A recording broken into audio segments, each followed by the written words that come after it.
Oi, sabe quem sou? Pelos meus olhos, você se conecta ao mundo, vibra, se emociona, fica indignado. Eu sou a audaciosa câmera de TV e desta vez vou te guiar numa viagem cheia de surpresas. Pé na estrada. Vamos conhecer os museus brasileiros. Hoje vamos visitar o Museu Imperial, que fica no Rio de Janeiro, no centro histórico da cidade de Petrópolis. Petrópolis é uma importante cidade turística do Rio. Foi fundada por iniciativa de Dom Pedro II, sendo seu nome uma homenagem ao imperador.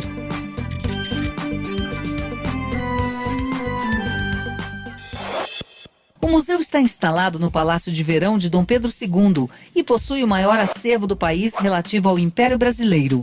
São mais de 300 mil itens museológicos, arquivísticos e bibliográficos que estão à disposição de pesquisadores e do público em geral.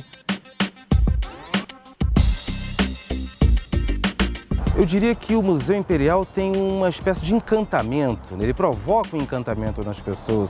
Existe entre os brasileiros aquela expectativa de conhecer a casa do rei, como vivia o imperador, a família imperial. E o Museu Imperial pertence a todos os brasileiros, sim, mas tem alguns brasileiros que se consideram, digamos assim, mais proprietários ainda do Museu Imperial, que são os petropolitanos, porque existe uma ligação, eu diria que umbilical, entre o Museu Imperial e Petrópolis. Tudo começou em 1830, quando Dom Pedro I, encantado com o clima fresco da região serrana do Rio, comprou a fazenda do Córrego Seco, com planos de construir um palácio no lugar. A vida tomou outro rumo e o sonho só se concretizou nas mãos de Dom Pedro II, que fez ali a sua residência favorita de verão. Imigrantes europeus, principalmente alemães, foram incumbidos de levantar a cidade de Petrópolis, construir o palácio e colonizar a região. Anos depois, com a proclamação da República em 1889, a família imperial foi exilada na Europa. A princesa Isabel, única herdeira, alugou o Palácio de Petrópolis para o educandário Notre-Dame de Sion. Mais tarde, veio o Colégio São Vicente de Paulo e foi um aluno apaixonado por história que teve a iniciativa de transformar o prédio em um museu histórico. O presidente Getúlio Vargas, em 1940, criou o Museu Imperial. Gostaria de convidar a todos para adentrar na casa de Dom Pedro II, mas sem antes calçar as pantufas. As pantufas já viraram referência até no New York Times, exatamente como um elemento fundamental para a proteção do piso, o piso original. Esse aqui, por exemplo, foi instalado ainda na década de 1850. Mas tem uma outra função das pantufas, que é exatamente controlar o fluxo de visitação. Eles só permitem a entrada de até 300 pessoas por vez. Deixa eu garantir a minha pantufa rápido. Gostaria de convidar a todos para visitarem o Museu Imperial. Agora a casa é nossa. Fiquem à vontade. Começamos a nossa visita no Museu Imperial. Estamos na primeira sala, que nós denominamos de Sala dos Diplomatas. Local que o imperador recebia exatamente os diplomatas, os senadores, os chefes de província, para então aqui fazer o que não era muito do seu agrado, que era fazer a política. É um palácio de verão, por isso não é um palácio muito rico. Obviamente, se prestarmos atenção no mobiliário, na sala, nos lustres, na tapeçaria, é bem diferente para a época e tem sua riqueza, o seu luxo, ainda que o imperador é uma pessoa bem simples. Dom João VI, avô do morador desta casa, avô de Dom Pedro II, e quem traz a corte para o Brasil, obviamente deixando aqui o seu filho Pedro I, que mais tarde funda o Império Brasileiro. Eu convido vocês a passarmos para outra sala, para podermos termos uma ideia do que seria esse período do Império no Brasil.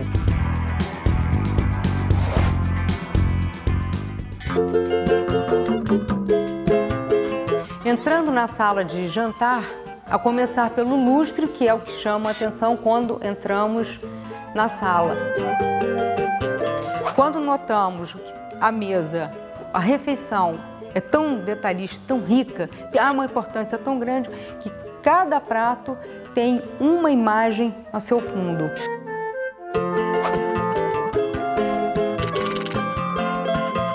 Como um outro móvel que destacamos, que é o etagère, que é um móvel que praticamente desapareceu do mobiliário dos dias de hoje, principalmente em sala de jantar, e a riqueza com que ele é trabalhado.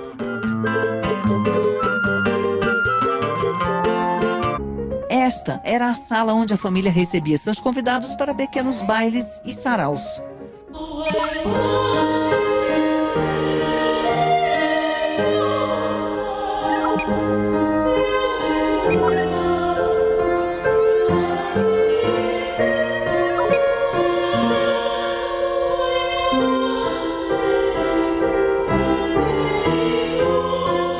Um violino ofertado a Dom Pedro II pelo próprio Mendelssohn, um violinista que mandou confeccionar com as armas do Império, especificamente para o imperador Pedro II. Uma das obras mais conhecidas de Mendelssohn é O Sonho de uma Noite de Verão, que inclui a famosa Marcha Nupcial.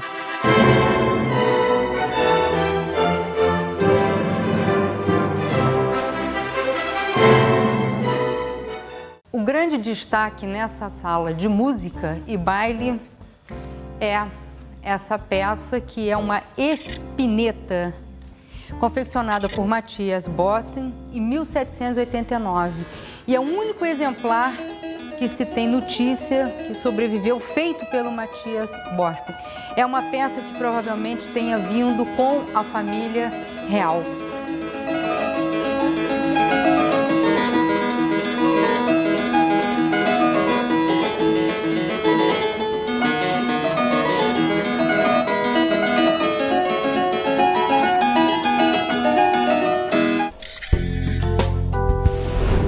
Esse era o gabinete de trabalho de Dom Pedro Augusto, neto mais velho de Dom Pedro II.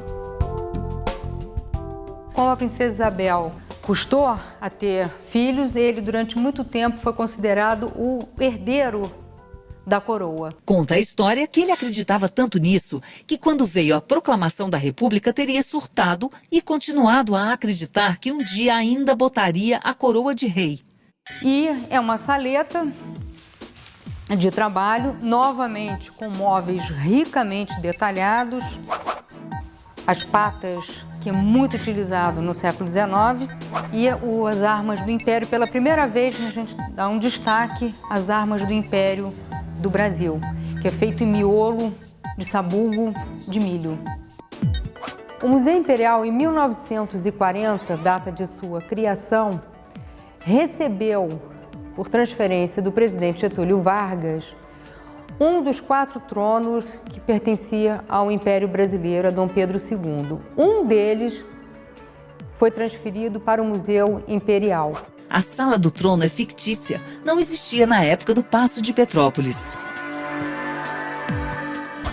Vamos conhecer agora o arquivo histórico do museu, que abrange períodos do século XIII ao XXI. Seu acervo está dividido em 3 categorias: documentação textual, iconográfica e cartográfica. Essa documentação vem para o museu através de doações, legados, transferências, compras, comodatos. E tudo está disponível para o público fazer pesquisas. Quem quiser também pode usar a internet. Neste prédio anexo ao palácio fica a Sala das Viaturas. Ela guarda exemplos de meios de transportes dos séculos XVIII e XIX, como, por exemplo, essas cadeirinhas de arruar. Carregadas por homens, elas serviam para pequenos passeios. Essa é a berlinda de aparato, usada por Dom Pedro II. Aqui ao lado fica a locomotiva que fez a última viagem da Estrada de Ferro Príncipe do Grão-Pará, um prolongamento da primeira ferrovia do Brasil, a Estrada de Ferro Petrópolis. Ela ia de Magé, região metropolitana do Rio, para Petrópolis. Serviu de meio de transporte para Dom Pedro II durante o final do Império e encerrou suas atividades em 1965.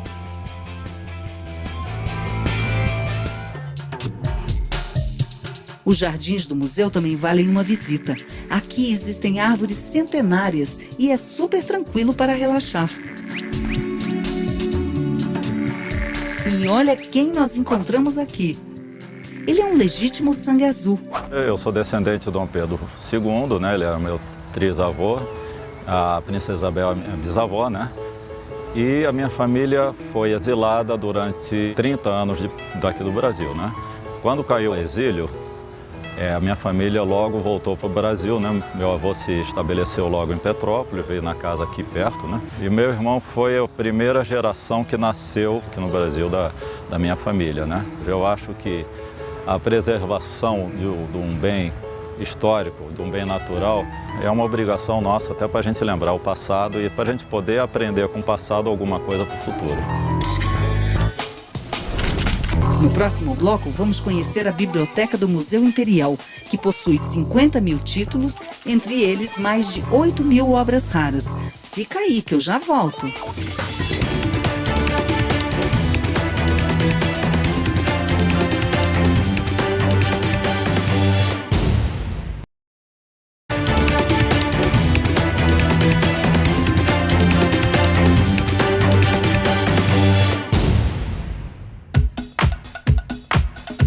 Voltamos a Petrópolis, região serrana do Rio de Janeiro, para continuar nossa visita ao Museu Imperial, que guarda a memória do Império Brasileiro, principalmente do Segundo Reinado. O palácio onde fica o museu foi construído para realizar um sonho antigo da família imperial, que era ter uma casa de verão fora da cidade do Rio de Janeiro, onde sofriam muito com o calor. O sonho só foi concretizado no reinado de Dom Pedro II, que utilizou a casa com sua família até a proclamação da República. Dom Pedro II ele tinha assim, uma urgência de que a obra fosse concluída. Então, durante a sua construção, ele acompanhou de perto todos os movimentos de obra e se hospedava na humilde casa da fazenda que aqui existia. A arquitetura teve influência neoclássica e trabalharam aqui 4 superintendentes, 4 engenheiros. Um outro aspecto importante a mencionar na arquitetura do Palácio de Petrópolis é em relação ao tratamento que se deu às paredes, que é a técnica da escaiola, uma técnica interessante que era utilizado o gesso com uma cola e a massa ainda fresca era aplicado o pigmento com um instrumento metálico, sugerindo veios de pedra. Então é um falso mármore. Vamos entrar para continuar nossa visita? Que tal começar pelo gabinete de Dom Pedro II? Por aqui. Nessa sala é onde o imperador deixa de ser imperador e passa a ser Pedro de Alcântara, o cidadão que gosta de estudar, de ler, de pesquisar, enfim, de observar as estrelas. Para que termos uma ideia do conhecimento do imperador e de sua curiosidade com os adventos da época, numa exposição universal em que ele vai a Filadélfia, ele está na Filadélfia com a Imperatriz Cristina, numa dos estantes da Feira Universal, ele passa e vê o experimento do então desconhecido Grão-Bel. Procura saber do que se trata, Grão-Bel conta para ele, mostra, ele experimenta, quando ele declama, isto fala.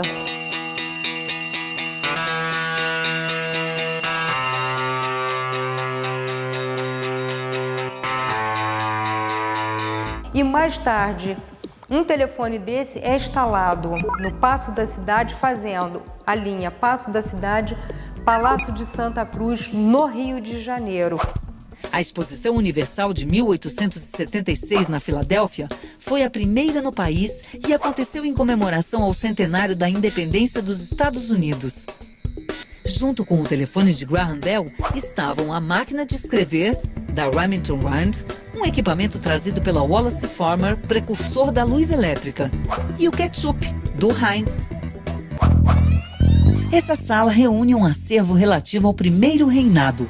Ela vai de Dom Pedro I até a abdicação dele em favor de seu filho Dom Pedro II. A independência do Brasil em 1822, às margens do Ipiranga, em São Paulo, Pedro I e sua tropa que acompanhavam São Paulo declaram o Brasil não mais colônia de Portugal. Era preciso ter uma Constituição, finalmente, nacional, uma Constituição brasileira. Em 1823, os deputados assinam nesta mesa a Constituição de 23. Pedro I, já imperador do Brasil, ao fundo o Outeiro da Glória e o Rio de Janeiro como já uma nação brasileira. Em 1831, nessa mesa, Dom Pedro I assina a abdicação em favor do seu filho Pedro II. Esta é a tela a óleo que é o retrato oficial do noivado do imperador Dom Pedro II com a imperatriz Dona Teresa Cristina. Dom Pedro, ao receber o quadro, aprovou a noiva com a qual se casou por procuração no mesmo ano. Mas dizem que quando Teresa Cristina desembarcou no Rio de Janeiro, Dom Pedro quase caiu para trás e até cogitou anular o casamento.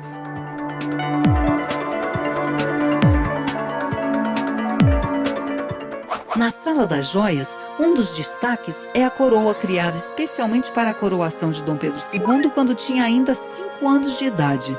Coroa imperial de Dom Pedro II, em ouro, tem 639 brilhantes, 77 pérolas e pesa aproximadamente 2 quilos.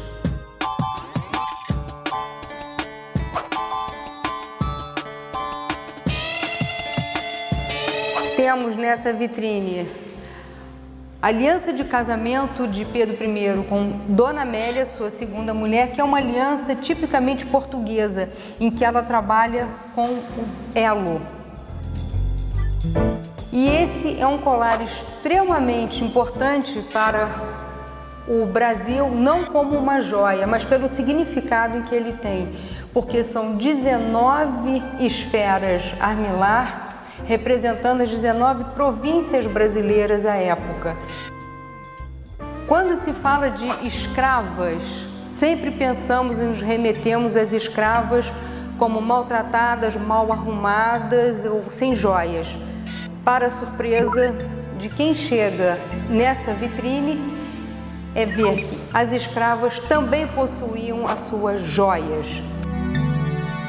Passando para um outro lado de joias diferentes, de outros modelos, outros materiais, temos em destaque o colar que a Marquesa de Santos recebe de Dom Pedro I, então, seu amante, acompanhado de um bilhete, no qual o bilhete ele pede que ela use este colar à noite na apresentação de um teatro, o qual ele também vai estar presente. Esse cofre de porcelana e bronze foi presente do rei Louis Philippe a seu filho François d'Orléans por ocasião de seu casamento com a princesa Francisca e irmã de Dom Pedro II. Esse é o traje majestático usado pelo imperador Dom Pedro II na abertura e no fechamento da Assembleia Geral. Esse colar da Ordem da Rosa, esta ordem, é criada para o casamento de seu pai Pedro I com a sua madrasta, Dona Amélia. E ele traz a banda em azul da Ordem do Cruzeiro do Sul, também criada por seu pai Pedro I.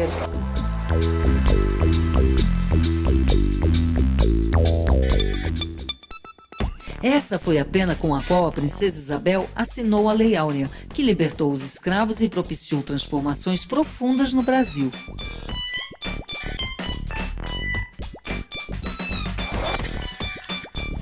É muito bonito. Eu não me canso de ver.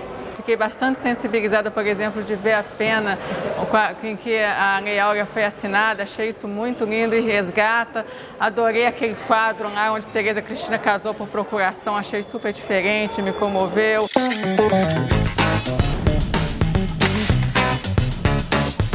O trabalho pedagógico desenvolvido pelo setor educativo do museu tem como meta produzir um conhecimento crítico e fortalecer os sentidos de identidade e cidadania. Ele se chamava Francisco, ele levou o nome Zumbi porque ele era descendente de que? Da África.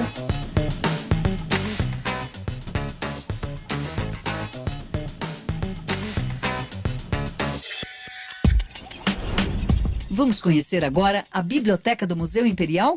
Ela fica aqui ao lado, nesse prédio anexo ao palácio, e é especializada em história do Brasil, com ênfase no Segundo Reinado. Vamos lá? Então aqui estamos chegando na nossa biblioteca, que conta hoje com aproximadamente 50 mil títulos. Na Biblioteca de Obras Raras podemos encontrar obras únicas, como essa obra aqui, olha, pertenceu ao imperador Pedro II, como vocês podem ver. Isso aqui é um álbum de pranchas feitos por Vitor Front, onde ele retrata o Rio de Janeiro, a família imperial. Vitor Front foi o primeiro fotógrafo a desenvolver um projeto de mapeamento e documentação do Brasil através da fotografia. Entre os anos de 1858 e 1862, ele teve um estúdio no Rio de Janeiro. As pranchas de Vitor Front podem ser encontradas em outras bibliotecas, mas essa caixa, esse álbum em couro, todo trabalhado, é uma peça única e foi feita para o imperador. Aqui também vocês vão poder encontrar outras obras importantes, como o livro de primeira comunhão da princesa Isabel. Aqui tem a dedicatória do professor dela a ela. É um livro de oração, né, que eu acho bastante significativo, uma obra bonita. Temos aqui o nosso livro mais antigo, um livro de 1567. Que está em perfeito estado de conservação, como vocês podem ver. Temos os diversos viajantes que estiveram no Brasil no século XIX, representando aqui o Brasil lá fora, que vieram em expedições científicas. Esse aqui por acaso, é um álbum do Rugendas, São pranchas lindas, álbuns raríssimos. Entre 1822 e 1825, Rugendas viajou por quase todo o Brasil pintando os povos e os costumes brasileiros. A biblioteca é muito procurada por pesquisadores do Brasil e do estrangeiro, por ser uma biblioteca que procura dar conta da demanda das pesquisas na área de história e arte. Temos acervos especializados em história da fotografia, Nós temos também periódicos do século XIX, coleções completas que retratam o cotidiano da sociedade nesse período. De volta ao palácio para conhecer como eram os quartos da casa da família imperial. No quarto da princesa Isabel, vamos encontrar uma simplicidade. Não vamos encontrar um quarto imaginado de uma princesa ricamente decorado. Basta prestar atenção na cama da princesa Isabel. Tamanho pequeno, uma cama de solteira, simples, apenas na cabeceira, a sua religiosidade, a Sagrada Família. Nessa litografia, acompanhada da sua irmã, ambas a cavalo, é uma cena muito vivida em Petrópolis. Elas passeiam muito a cavalo em Petrópolis e depois, mais tarde, sempre a princesa Isabel registra no seu diário os passeios feitos na companhia de sua irmã. Os berços que serviram aos dois filhos do imperador, Dom Pedro II, e de sua esposa, a imperatriz Teresa Cristina. Os dois filhos homens são os primeiros, os primogênitos, nascidos e que morrem com um ano e pouco de idade. E falando das crianças, a gente mostra aqui o que todo mundo imagina, o imperador Dom Pedro II, sempre de barba, sempre idoso. Poucas pessoas conseguem imaginar um imperador criança e sentado ao lado de um tambor.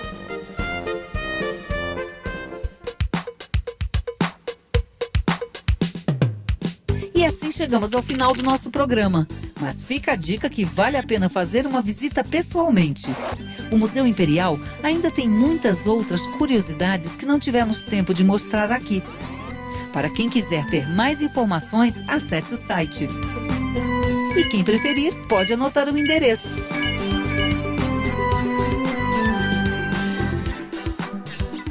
Tchau, pessoal. Até o próximo museu.